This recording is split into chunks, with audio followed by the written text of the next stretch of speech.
for the nation, we're here for you. Friendly companion wherever you are. Giving the latest news and playing the best music that you love. More than 100 stations nationwide, broadcasting live. We are the biggest FM radio network. Radio Natin, Your favorite radio. reaching the entire archipelago. Radio Natin, Your favorite radio. your radio. Radio Natin, Your favorite radio. reaching the entire archipelago. Radio Natin, Your favorite radio. Radio Natin.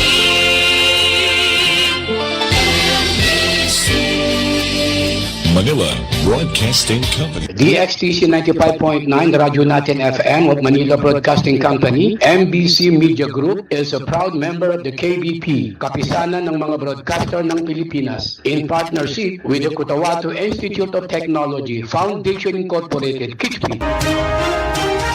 Sa inyo na ang mga balitang iahati ng Radyo Natin Balita. Mga maiinit, nagbabagat, makabuluhang mga balita sa Radyo Natin Balita.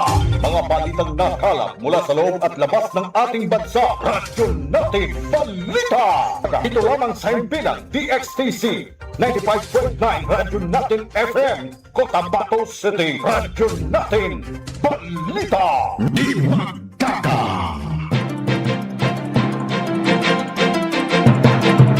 DXTC 95.9 na Radyo Natin FM Cotabato City is a proud member of the KBP, Kapisanan ng mga broadcaster ng Pilipinas of MBC Manila Broadcasting Company or Media Group. Welcome aboard sa Radyo Natin Balita.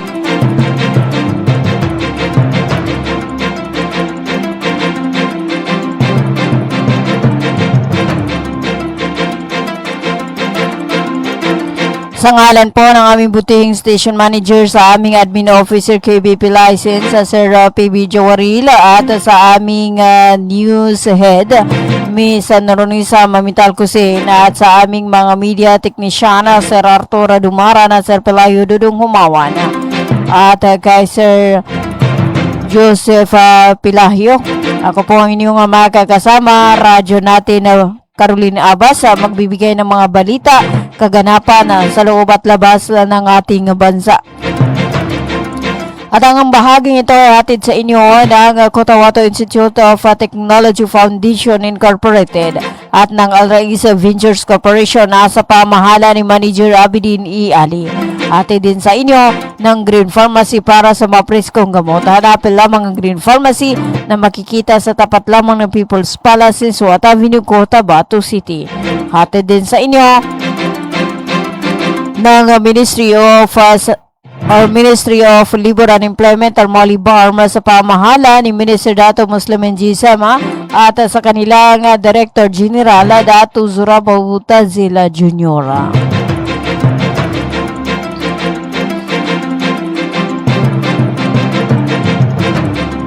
Labing 2 minuto makalipas ang alas 7 ng umaga.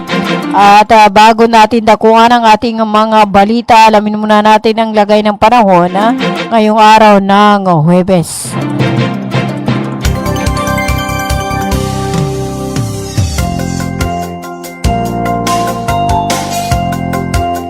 Ang ating ulat panahon ay inihatid sa inyo ng Ministry of Science and Technology or MOST BARM Cotabato City Field Office sa pamahala ni MP Minister Bailing Ismantawila at sa buong suporta ni BARM Chief Minister Honorable Abdurrauf Imakakua.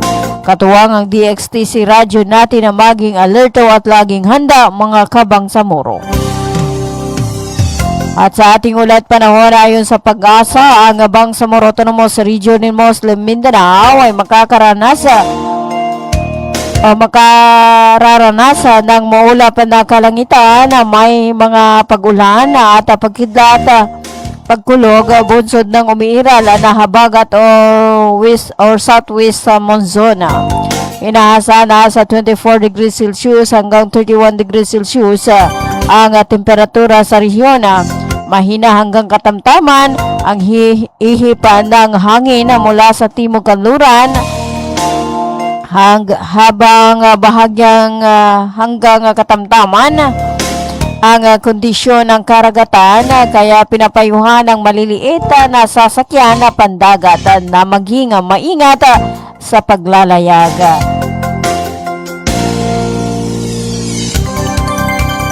Pinapayuhan po ang publiko na maging alerto sa posibilidad na biglaang pagbaha at pagguho ng lupa, lalo na sa mga lugar na makakaranas ng malalakas na pag-ulan at pagkidlat, pagkulog. At yan po ang ating pinakahuling ulat, panahon para sa BERMM ngayong ika-23 sa buwan ng Hulyo 2026.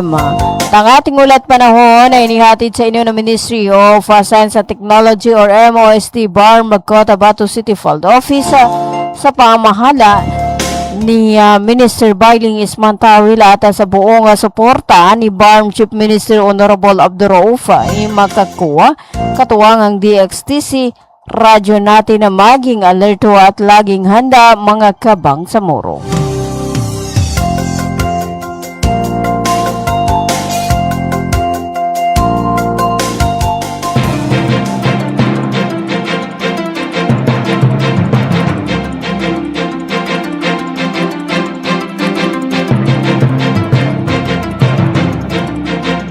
Labing 5 minuto makalipas ang alas 7 ng umaga, kayo pa rin ay patuloy na nakikinig sa 95.9 na Radyo Natin FM Cotabato City sa Radyo Natin Balita. At para sa ating pangunang balita, nagpahayag ng taus-pusong pasasalamat si BARM Chief Minister Abdurrauf Imakakuwa kay Pangulong Ferdinand Bongbong Marcos Jr. sa pagbisita nito sa Bangsamoro sa kabila ng abalang eskidyola. Naganap ang pagbisita kahapon sa isinagawang National Government at Bangsamoro Government Convergence Programa. Convergence Programa na ginanap sa Maya 6ID, Awang Dato Udin na Sinsuata. Ayon pa kay CM Makakuwa, mahalaga ang pagbisita ng Pangulo dahil ipinapakita nito ang patuloy na suporta ng pambansang pamahalaan sa Bangsamoro at sa pagpapalakas ng ugnayan ng dalawang pamahalaan upang mas mapalapit ang serbisyo sa mamayan. Sinabi pa ni CM Makakuwa na layunin ng Convergence Program na pagsama-samahin ang mga programa at yaman ng National Government at BARM upang mapalawak ang paghahatid ng mga pangunahing serbisyo, kabilang ang kabuhayan, pabahay, kalusugan, agrikultura, edukasyon, transportasyon, disaster response, social protection, infrastruktura at reformang pansakahan. Binibigyang diin ni Makakuha na ang mga programang ito ay hindi lamang mga proyekto ng pamahalaan, kundi mga pamumuhunan para sa mas maayos na kinabukasan at mas marangal na pamumuhay sa bawat pamilyang Bangsamoro. Hinihikayat din niya ang lahat ng mga ministry o minister ng BARM na patuloy na maglingkod ng may malasakit, dedikasyon at unahin ang kapakanan ng mamayan. Giniit niya ang kaagapay ng BARM government ang administrasyon ni Pangulong Ferdinand Marcos Jr. sa pagsusulong ng inklusibo at may pananagutang pamamahala. Tiniyak din ni Chief Minister na mananatiling handa ang Bangsamoro Government na maghatid ng agarang tulong sa naapektuhan ng kalamidad, kabilang ang mga biktima ng Bagyong Inday at mga lindola.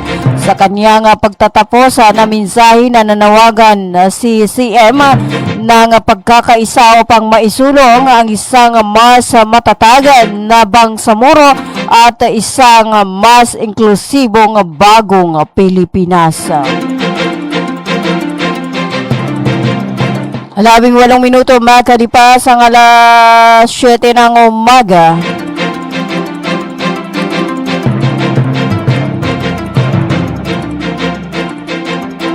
Para sa iba pa nating mga balita, inihayag ni Pangulong Ferdinand Marcos Jr. na bawat barangay sa Bangsamoro Autonomous Region in Muslim Mindanao or BERMM ay makakatanggap ng tig 200,000 pesos na ayuda sa ilalim ng programang Bawat Bayan na Makikinabang or BBM. Ginawa ng Pangulo ang pahayag sa National Government at Bangsamoro Government Convergence Program na idinaosa kahapon sa headquarter ng 6th Infantry Division sa Barangay Awang, Dato Udinsinsuat, Maguindanao del Norte. Ayon sa Pangulo, kalahati ng pondo or 100,000 pesos ay ilalaan para sa edukasyon ng 5 presidential scholars sa bawat barangay, habang ang natitirang 100,000 pesos ay gagamitin sa mga prioridad na pangangailangan at proyektong makikinabang ang buong komunidad. Binibigyang diin ni Pangulong Marcos na walang komunidad ang maiiwan sa pag-unlad sa ilalim ng Bawat Bayan Makikinabang program, or walang komunidad ang maiiwan sa pag-unlad sa ilalim ng Bawat Bayan Makikinabang programa. Aniya mahalagang masuportahan ang mga estudyanteng may kakayahan ngunit kapos sa buhay dahil ang kanilang edukasyon ay magiging pahunan upang makatulong sa kanilang pamilya at komunidad. Dinagdag pa ng Pangulo na mula April hanggang July 2026 ay umabot na sa halos 7 milyon pesos ang naipamahaging pondo sa 34,800 barangays sa buong bansa bilang bahagi ng pagpapatupad ng programa.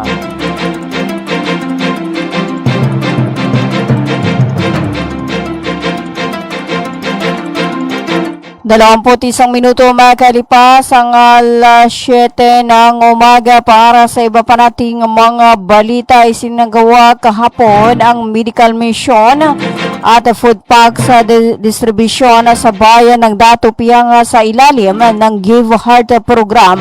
Pinangunahan ito ni Governor Dato Ali M. Mitimbang Sr., Vice Governor Ustads Hisam Nando at Congresswoman o Congressman Ismail Tuto Mangudadato. Katuwang ang lokal na pamahalaan sa pangunguna ni na Mayor Victor Samama, Vice Mayor Attorney Omar Samama at Dr. Elizabeth Samama. Nakaloob ang programa o nagkaloob ng programa ng libreng konsultasyon, gamot at food packs para sa mga residenteng nangangailangan.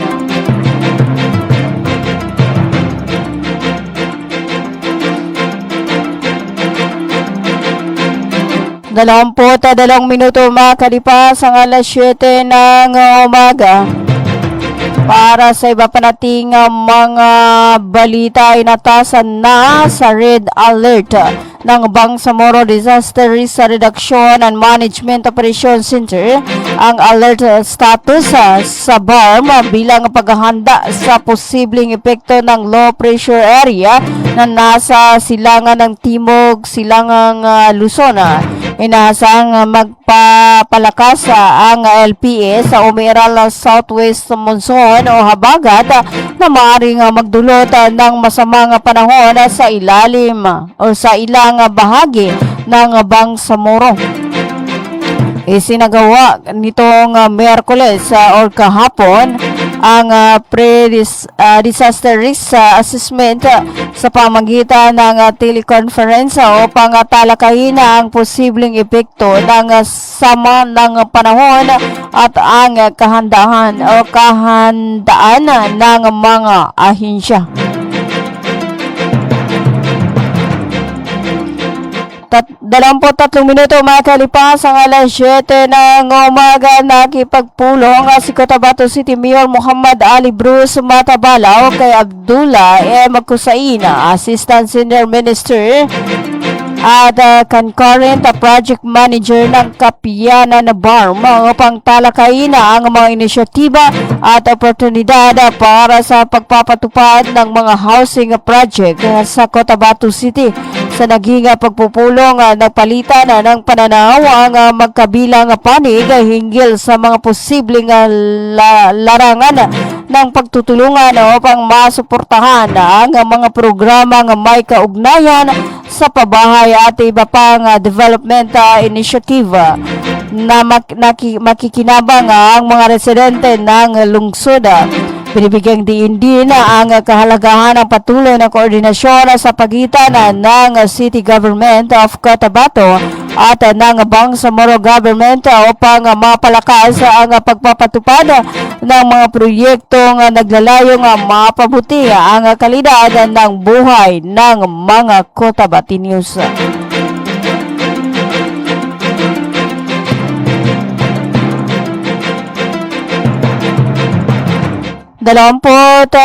Apat na minuto makalipas ang alas 7 ng umaga at ang oras na natin sa inyo ni Dato Udin Sinsuata Municipal Councilor Chodoro Ted Moinget at atid din sa inyo ng Bagua Langin Clinic na matatagpuan sa May Kimpo, Bagua dos, Cotabato City at ng Glang Eye Care Clinic na matatagpuan sa Sinsuata Avenue, Cotabato City. At also atid sa inyo ng Search and Service Center located at Don Roman Velo Street, Cotabato City at ng Almia Computer Works na matatagpuan sa May Sinsuata Avenue, Cotabato City. 25 minuto makalipas ang alas 7 ng umaga para sa iba parating mga balita at muling tiniyak ni Pangulong Ferdinand Marcos Jr. ang buong suporta ng pambansang pamahalaan sa Bangsamoro Autonomous Region in Muslim Mindanao, kabilang ang matagumpay na pagsasagawa ng kauna-unahang Bangsamoro Parliamentary Election na nakatakda sa ikalawang Lunes ng September 2026. Sa kanyang naging mensahe sa isinagawang National Government at Bangsamoro Government Convergence Program na ginanap kahapon, sinabi ng Pangulo na determinado ang pamahalaan na may sakatuparan ang halalan upang tuluyang mabuo ang isang halala na Bangsamoro Parliament. Ayon pa kay Pangulong Marcos, ang nakatakdang halalan ay isang mahalagang hakbang sa pagpapatibay ng otonomiya at demokratikong hangarin ng mamamayan ng BERMM. Aniya, binibigyang diin nito ang sapat na panahon ang Bangsamoro Government upang may patupad ang mga kinakailangang hakbang kaugnay ng naging desisyon ng Korte Suprema. Binibigyang diin ng Pangulo na nananatiling matatag ang pangako ng pambansang pamahalaan na pangalagaan ang relihiyoso at kultural na tradisyon ng mga kapatid na Muslim bilang bahagi ng pagsusulong ng pangmatagalang kapayapaan, pagkakaisa at kaunlaran sa Bangsamoro. Dinagdag pa ng Pangulong Marcos na patuloy na makikipagtulungan ang pambansang pamahalaan sa Bangsamoro Government upang matiyak ang maayos, mapayapa at kapanipaniwalang pagsasagawa ng kauna-unahang parliamentary eleksyon sa rehiyon.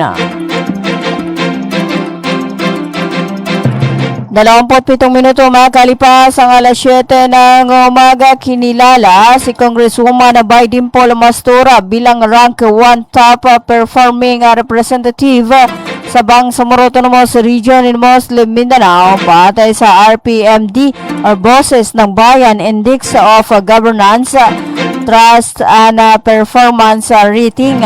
Ayon pa sa kongresista, sumasalamin ang nasabing pagkilala sa patuloy na tiwala at suporta ng mga mamamayan sa kanyang pamumuno at paghahatid ng serbisyong publiko.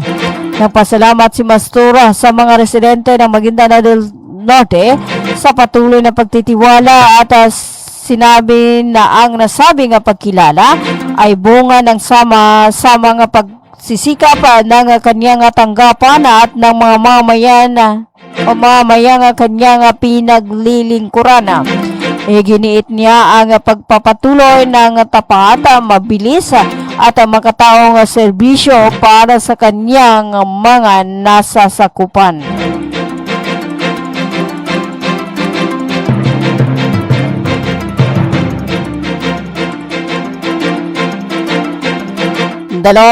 Siyang na minuto makalipas ang alas 7 ng umaga. Para sa iba pa nating mga balita, 2 bata ang nasugatan matapos pagbabarili ng 2 hindi pa nakilalang armadong lalaki.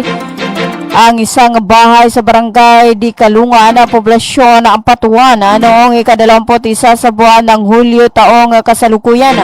Ayon sa pulisya, sakay ng itim na motorsiklo ang mga suspek at pinaputukan ang bahay at tinamaan sa binti ang isang 3 years old, 3 taong gulang na bata habang isa pang bata ang nasugatan. Agad silang dinala sa Maguindanao Provincial Hospital at kapwa nasa stable ng kondisyon. Na-recover sa lugar ang 12 basyo ng bala na pinaniniwala ang mula sa M16 na rifle. Patuloy ang investigasyon at pagtugis sa mga suspek habang nagsagawa rin ng checkpoint at dragnet operations ang mga otoridad.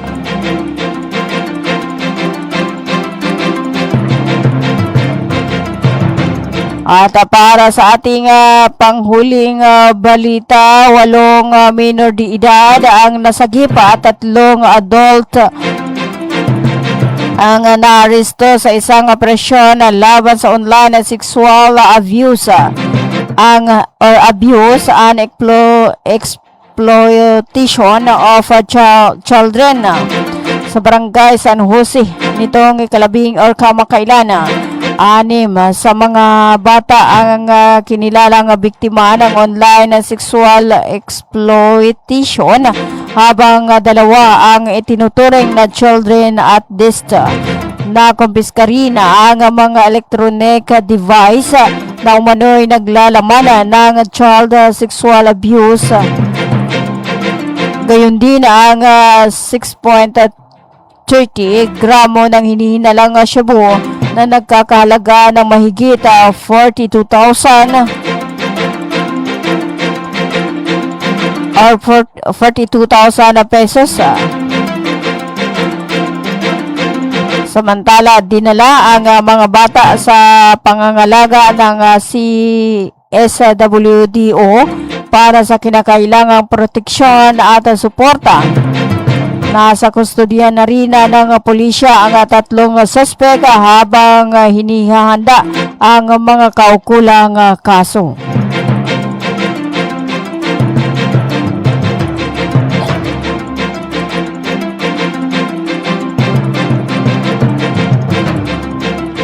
Tatlong minuto makalipas ang alas 7 ng umaga. Yan na po ang kabuuan ng ating radyo natin na balita.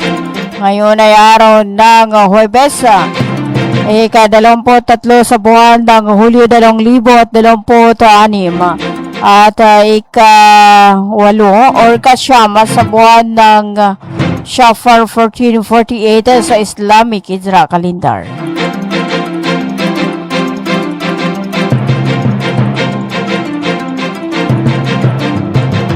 Sa ngalan po ng aming butihing station manager sa aming admin officer KBP license sa BCTR Sir PB Jawaril at sa aming news head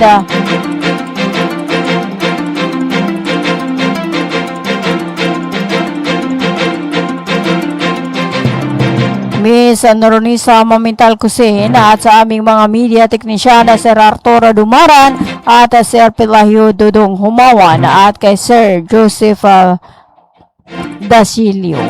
Ako po ang inyong anak kasama, radyo natin Carolina Abbas, manatiling nakatutok sa 95.9 na radyo natin FM Cotabato City. Tuloy-tuloy sa pagbabalita, tuloy-tuloy sa serbisyo. Sama-sama tayo Pilipino at sama-sama tayo Bangsamoro. Ganito yon sabihin ko sa inyo. Makinig kayo.